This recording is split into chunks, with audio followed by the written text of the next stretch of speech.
అల్లుడుగా లేకపోతే రాజకీయ నాయకుడిగా ఆయనతో మాట్లాడుతూ ఉన్నప్పుడు చాలా అనుభవాలు పంచుకునేవాళ్ళం.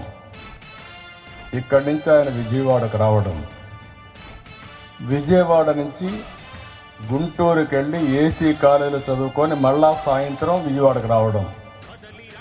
ఆ ట్రైన్లో వచ్చేటప్పుడు రాత్రి అయినప్పుడు వాళ్ళ తల్లి లాంతర్ తీసుకొని రైల్వే స్టేషన్ పోయి తీసుకొని రావడం.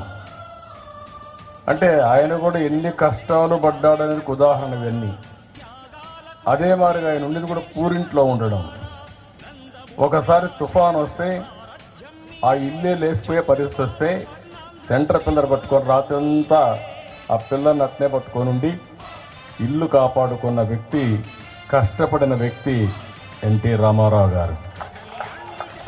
అక్కడి నుంచి మీరు ఆయన చూస్తే కృషి, పట్టుదల, క్రమశిక్షణ ఆయన ఎక్కడికి తీసుకెళ్ళిందో ఒక్కసారి మనం గుర్తుపెట్టుకోవాలి.